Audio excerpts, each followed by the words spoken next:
Hello students, welcome to Digital Ventures. मेरा नाम है कासिफ अंसारी और हम पढ़ेंगे एक बहुत ही इंपॉर्टेंट और शानदार टॉपिक जिसका नाम है द फंडामेंटल ड्यूटीज। भाई, अधिकार तो पढ़ लिए तुमने बहुत सारे, अब जरा कुछ ड्यूटीज भी तो देख लो यार।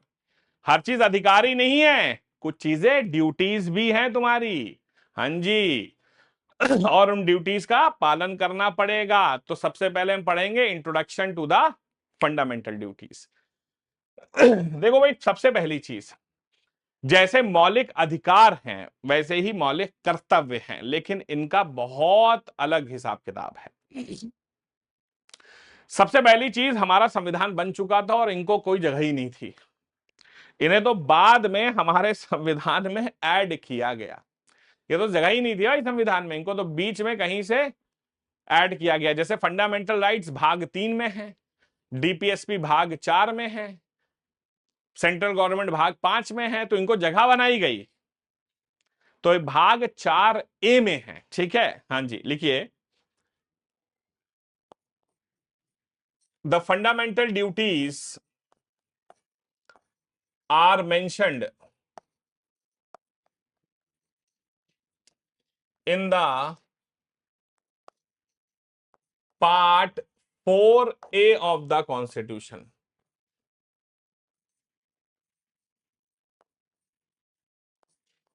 एंड आर्टिकल नंबर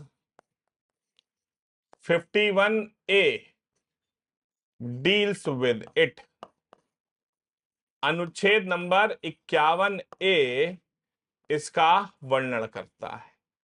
तो भारतीय संविधान के भाग 4A में है और अनुच्छेद 51A इसका वर्णन करता है। The fundamental duties has been borrowed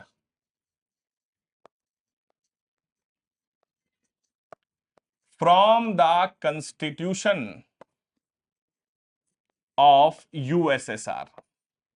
ऐसा हमारे देश के ऊपर आरोप है कि हमने ये फंडामेंटल ड्यूटीज रशियंस को खुश करने के लिए किया था। क्योंकि अगर आप देखें तो भाई, एक बात बताओ, हमारा देश एक लोकतांत्रिक देश है, डेमोक्रेटिक कंट्री है। और डेमोक्रेसी में सबसे सुप्रीम कौन होता है? जनता सुप्रीम होती है।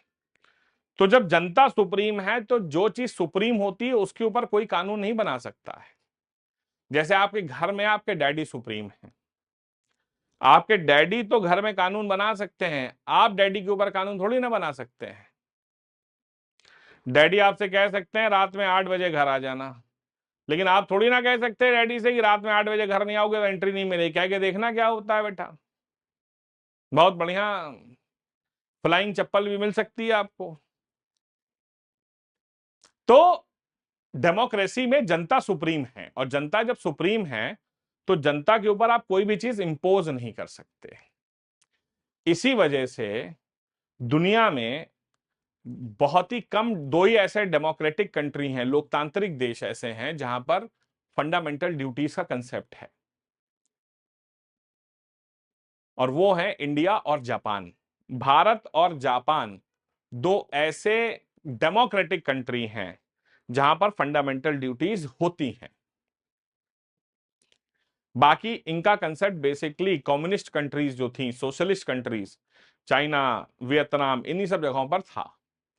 ठीक है, आगे लिखिएगा। तो भारत और जापान दो ऐसे लोकतांत्रिक देश हैं जहां पर फंडामेंटल ड्यूटीज हैं। लिख लीजिए, the fundamental duties were added in the constitution of India.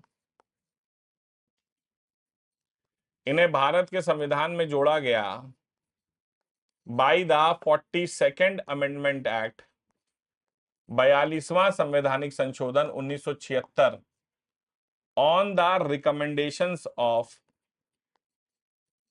Sardar Sardar Swaran Singh committee, on the recommendations of Sardar Swaran Singh committee. तो सरदार स्वर्ण सिंह कमेटी के रिकमेंडेशन पर इन्हें 42वें संवैधानिक संशोधन 1976 में जोड़ा गया था। जब उस समय हमारे देश में इमरजेंसी चल रही थी 1975 से 1977 वाली, उसी दौरान इसे ऐड किया गया था। फंडामेंटल ड्यूटीज की एक बड़ी अच्छी खासियत है, फंडामेंटल ड्यूटीज जो है ना बेटा, वो जुडिशियबल नहीं है। बेसिकली ये मॉरल ड्यूटीज हैं।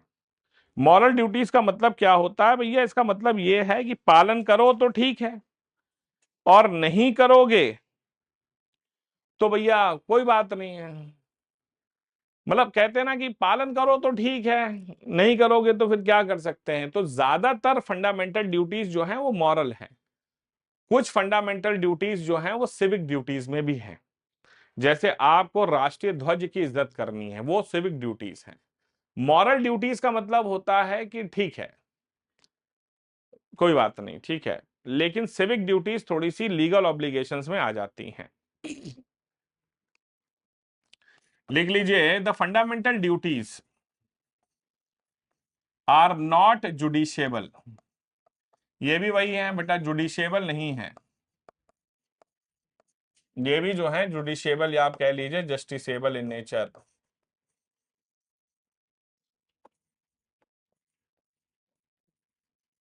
And can not be enforced by court of law. और इन्हें भी आप जो है न्यायालय द्वारा एनफोर्स नहीं कर सकते। इन्हें भी आप न्यायालय द्वारा एनफोर्स नहीं कर सकते हैं, ठीक है। तो जबरदस्ती नहीं कराया जा सकता, लेकिन लिख लीजिए, they can be made justiciable. They can be made justiciable. इन्हें जुडिशियबल बनाया जा सकता है by the act of parliament. तो संसद जो है वो एक कानून पास करके इन्हें जुडिशियबल बना सकती है। जी हां, सजा प्रिस्क्राइब करी जा सकती है, ऐसा नहीं है,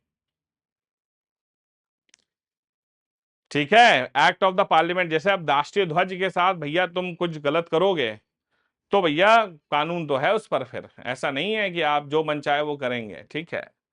और फिर एक तो सरकारी कार्रवाई होती है, और फिर हमारे देश में एक और बड़ा अच्छा कंसेप्ट जिसे मॉरल पुलिसिंग कहते हैं भैया। हाँ, बजरंग दल भी है हमारे देश में, याद रखिएगा। हर मोहल्ले में एक शर्मा जी, मिश्रा जी होते हैं। अरे मिश्रा जी, देखिए क्या हो रहा है, लड़का लड़की हाथ में हाथ डाले घूम रहे हैं, कार्रवाई हो सकती है भैया, ठीक है। हाँ जी।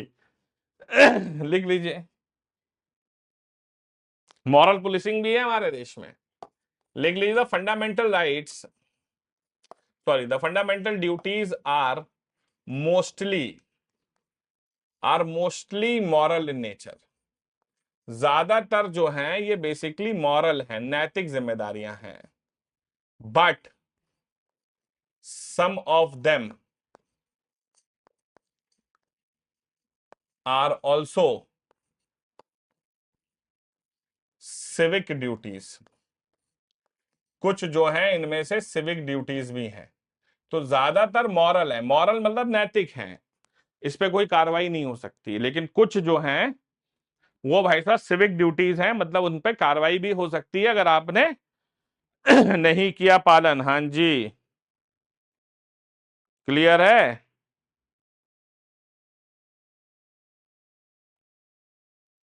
बात समझ रहे हैं आप लोग?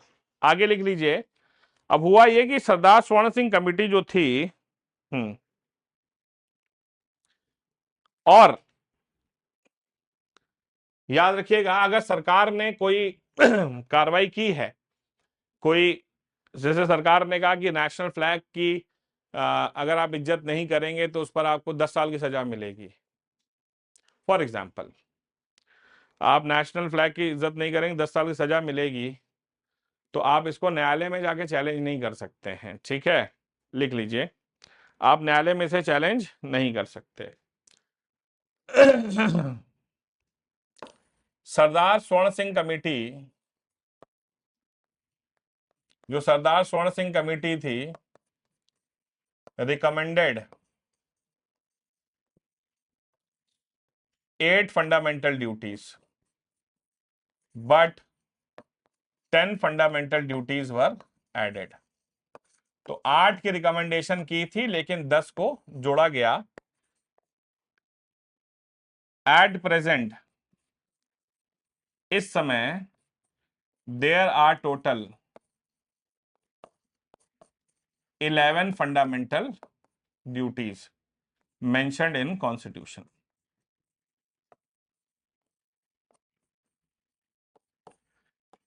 इस समय हमारे संविधान में टोटल 11 फंडामेंटल ड्यूटीज मेंशन्ड हैं, थी नहीं हैं।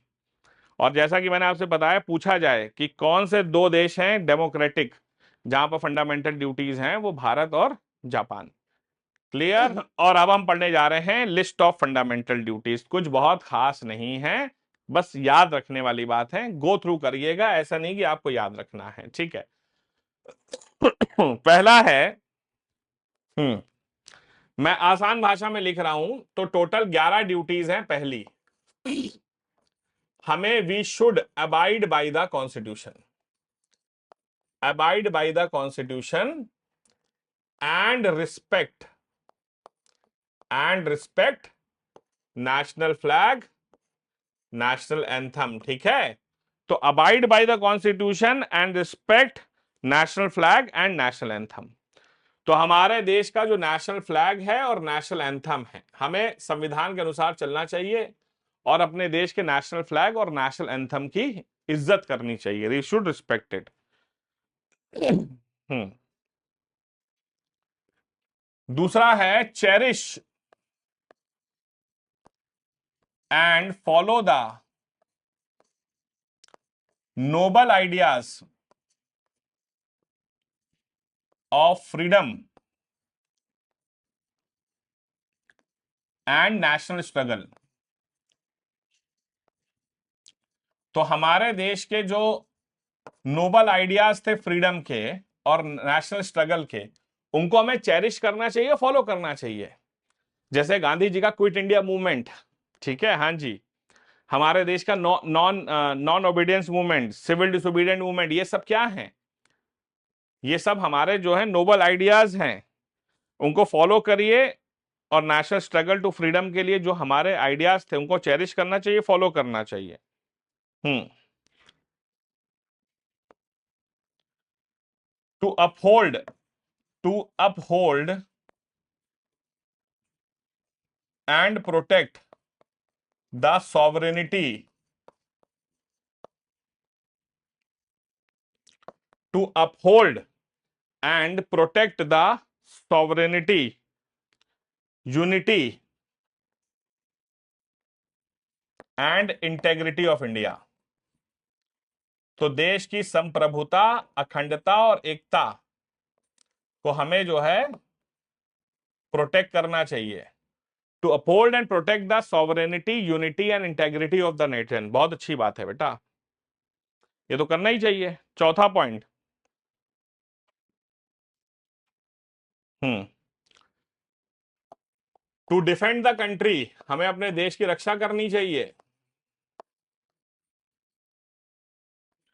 To defend the country and render national service. Suppose करिए भी इंडिया पाकिस्तान का युद्ध हो जाए, तो हमें युद्ध में जाने के लिए तैयार होना चाहिए भैया। हाँ जी, बिल्कुल, अगर राष्ट्रीय सेवा का मौका मिले तो बिल्कुल जाइए। हम्म प्रमोट हार्मनी एंड ब्रदरहुड,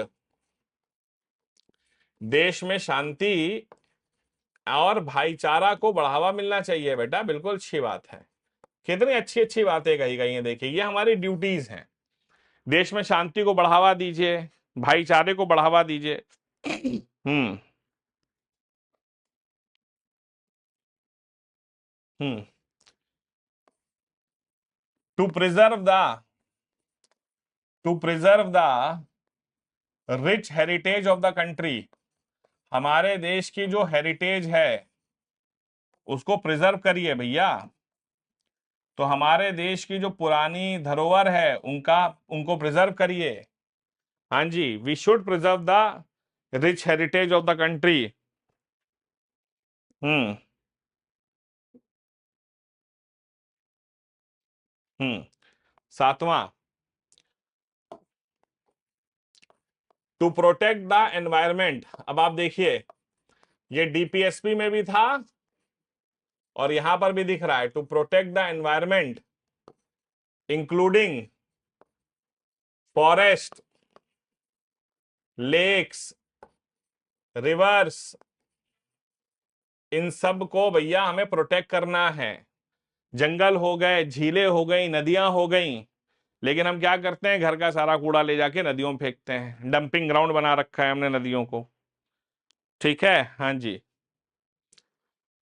अब ये देखिए कितना अच्छा पॉइंट है, to develop scientific temper.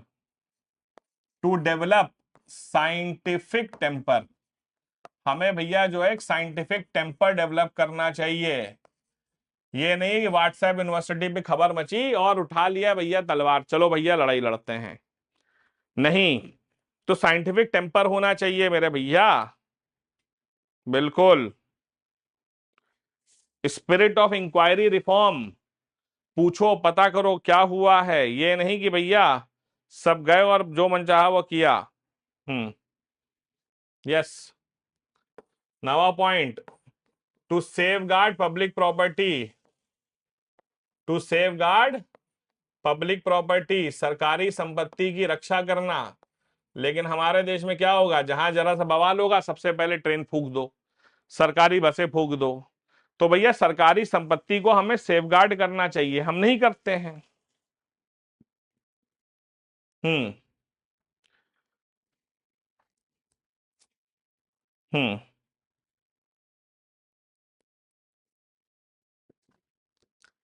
10वां, to strive towards excellence. To strive towards excellence in every field, हर फील्ड में हमें एक्सेलेंस की ओर बढ़ना चाहिए। रणछोड़ दास जी ने क्या कहा था, एक्सेलेंस की ओर बढ़ो। हाँ जी। और ये 10 फंडामेंटल ड्यूटी थी, 11वां इसे ऐड किया गया, added by 86th amendment act 2011, 2002 sorry. जब हमारे देश में राइट टू एजुकेशन आया ना, शिक्षा का अधिकार, वो तो आ गया। अब बच्चों को भैया पढ़ने का अधिकार तो दे दिया गया, लेकिन माँ बाप की ड्यूटी थोड़ी ना बच्चों को स्कूल भेजें। माँ बाप ने कहा भेजना भेजेंगे, नहीं भेजना ना भेजेंगे। इसी वजह से ये ड्यूटी बनाई गई, it is a duty of all the parents to send the children,